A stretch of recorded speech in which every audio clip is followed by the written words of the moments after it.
నమస్కారం. మీ శ్రీచక్ర ఛానల్కి స్వాగతం. ఈరోజు గ్రామ దేవతలలో మనం చెప్పుకుంటున్న తల్లి పేరు పెద్దింట్లమ్మ. ఈ తల్లి దేవాలయం ఆంధ్రప్రదేశ్ రాష్ట్రంలో కృష్ణా జిల్లా కైకలూరు మండలం కొల్లేటికోట అనే ఊరిలో ఉంది. ప్రసిద్ధి చెందిన చాలా పెద్ద దేవాలయం. చూడచక్కని ప్రకృతి మధ్య ఉంటుంది ఈ తల్లి ఆలయం. ఇది చాలా పురాతన దేవాలయం. వేంగిరాజుల కాలం నాటి దేవాలయం. కొలచిన వారి కొంగు బంగారం ఈ తల్లి. 9 అడుగుల ఎత్తు, విశాల నేత్రాలతో చిరునవ్వులు ఒలికిస్తూ ప్రశాంతంగా పద్మాసన అయి సమ్మోహనంగా ఎంత చూసినా మరల చూడాలనిపించేంత ఆకర్షణతో ఉంటుంది ఈ తల్లి విగ్రహం. కొల్లేరు ప్రజలు ఆరాధ్య దైవంగా కొలుచుకునే ఈ తల్లి అక్కడ గ్రామాల ఇలవేల్పు. ఈ తల్లి ఆలయంలో బోనాలు, జాతరలు, పూజలతో ఎప్పుడూ కోలాహలంగా ఉంటుంది. ఆంధ్రప్రదేశ్లోని అతిపెద్ద మంచినీటి సరస్సుగా కొల్లేటి సరస్సుకు పేరు. ఈ ప్రాంతాన్ని దక్షిణ కాశ్మీరం అని కూడా పిలుస్తారు. కొల్లేటి సరస్సు మధ్యలో ఉన్న కోటదిబ్బనే కొల్లేటి గ్రామంగా పిలుస్తారు. ఈ కొల్లేటి గ్రామంలో ఉన్న అమ్మనే పెద్దింట్లమ్మ అని పిలుస్తారు. 11వ శతాబ్దం నాటి ఆలయం కొల్లేరు సరస్సులో కొలువైన దేవాలయంలో ఈ తల్లి ఉంటుంది. ఎన్నో వలస పక్షులకు నెలవైన ఈ సరస్సు అందాలు, వచ్చే పక్షులని మనం కళ్ళారా చూస్తే అద్భుతంగా చూడ మనోహరంగా ఉంటుంది అక్కడ ప్రకృతి. అలాంటి ప్రకృతి అందాల మధ్య ఆధ్యాత్మికత ఉట్టిపడుతూ తలచిన, పిలచిన, కొలచిన వారిని ఆదుకుంటూ అందరూ మెచ్చే తల్లిగా ఈ పెద్దింట్లమ్మ తల్లి ఉంటుంది. ఈ సరస్సులో అనేక రకాలైన చేపలు, మిగతా జలచరాలు నివసిస్తూ ఉంటాయి. ఇది ఆసియాలోనే అతిపెద్ద మంచినీటి సరస్సు. ఈ ప్రాంతాన్ని, ఈ సరస్సుని, ఈ పెద్దింట్లమ్మ తల్లిని దర్శించుకునేందుకు అనేక ప్రాంతాల నుంచి జనం వస్తారు. ఇది పర్యాటక కేంద్రంగా కూడా విరాజిల్లుతోంది. ఇక్కడ ఈ తల్లితో పాటు జలదుర్గ అమ్మవారు కూడా ఉంటుంది. 101 మంది గ్రామ దేవతలలో ఈ తల్లిని పెద్దదిగా చెప్తారు. అందుకే ఈ తల్లిని పెద్దింట్లమ్మ అని పిలుస్తారు. ఈ ఆలయాన్ని తొలగా లాంగల్య గజపతి నిర్మించారు. ఈనాటి కొల్లేరునే ఆ రోజుల్లో కొలనుపురమని, కొలను వీడు అని కూడా పిలిచేవారని శాసనాల్లో లిఖించబడి ఉంది. ఈ తల్లి జాతరలు, ఉత్సవాలు, బోనాలు వైభవంగా నిర్వహిస్తారు. ఈ తల్లిని చూడటానికి ఆదివారాలు వేలల్లో భక్తులు వస్తారు. ఇక్కడ ఉన్న జలదుర్గా తల్లిని పెద్దింట్లమ్మ ప్రతిరూపమని చెప్తారు. ఇక్కడ ఉన్న మత్స్యకారులు ఈ తల్లిని వారి కులదైవంగా భావిస్తారు. ఈ తల్లిని కొల్లేరు పార్వతమ్మ అని కూడా వారు పూజిస్తారు. ఇక్కడ ఇంకో ప్రత్యేకం జలదుర్గా గోకర్ణేశ్వర స్వామివార్ల కళ్యాణ మహోత్సవం. అది చాలా చూడముచ్చటగా కన్నుల పండగగా జరుపుతారు.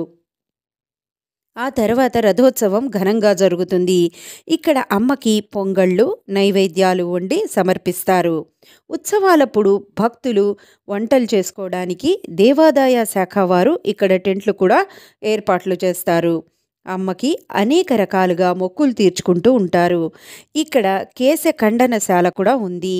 ఈ తల్లి ఆలయంలో వినాయకుడు, నాగదేవతలు, జలదుర్గా అమ్మవార్లతో పెద్దింట్లమ్మ కొలువై ఉంటుంది.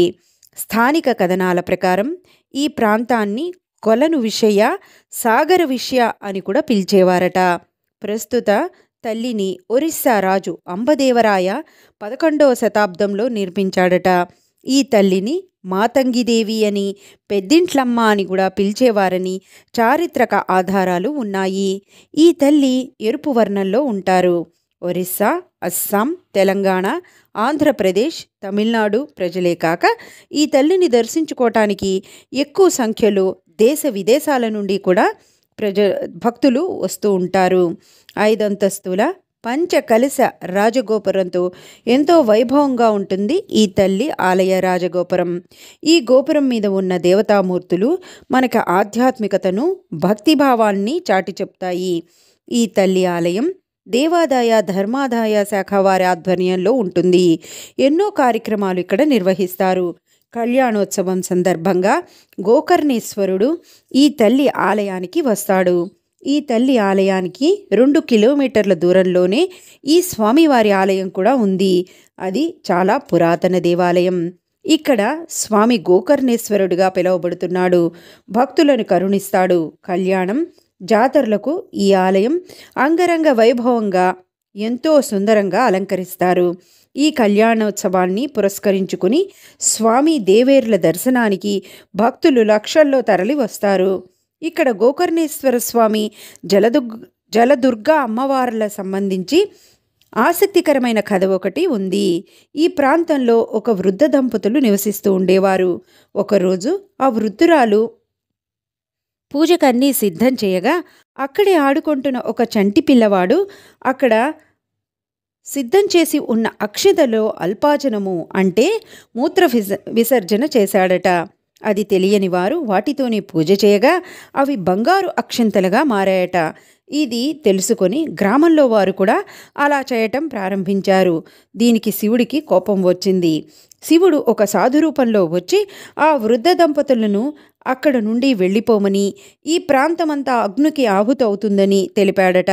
మీరు ఉత్తర మార్గంలో వెనుకకు చూడకుండా వెళ్ళిపోమని చెప్పినా వారు వెళ్లేలోగానే వెనకగా వచ్చే ఆ వేడిని వారు ఓర్చుకోలేక ఆ వృద్ధుడు అక్కడే ఉన్న ఒక ఆవు చెవిలోకి వెళ్ళి రక్షణ పొందాడట.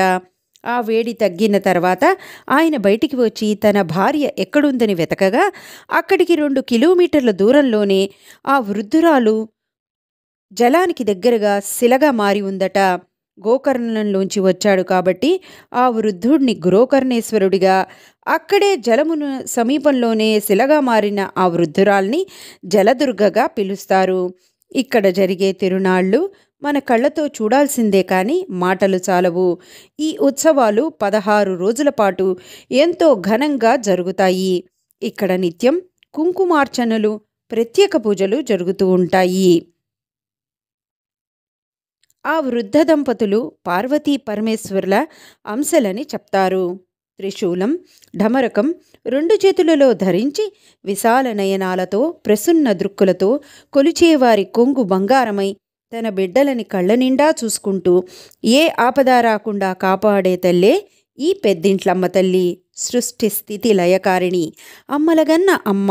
భక్తులచే నిత్య నీరాజనాలు అందుకునే ఈ తల్లిని తప్పక దర్శించుకోండి. ఈ తల్లి దీవెనలు, అండ, కంటి చూపు అందరి మీద ఉండాలని ఆ తల్లిని శరణు వేడుతూ ఆ తల్లి పాదాలకు కోటి నమస్సుమాంజులు. మీకు మా ఛానల్ నచ్చితే కనుక తప్పక సబ్స్క్రైబ్ చేసుకొని లైక్ చేసి షేర్ చేయండి. మా వీడియోస్ మీకు నచ్చితే మీ ఇతర గ్రూపుల్లో కూడా తప్పకుండా ఫార్వర్డ్ చేయండి. మీరు చూస్తున్నారు కానీ సబ్స్క్రైబ్ చేసుకోవట్లేదండి. ప్లీజ్ సబ్స్క్రైబ్ చేసుకొని మాకు సపోర్ట్ ఇవ్వండి. ఇంకో తల్లి గురించి ఇంకో ఛానల్లో చెప్పుకుందాం. అప్పటి వరకు హరి ఓం.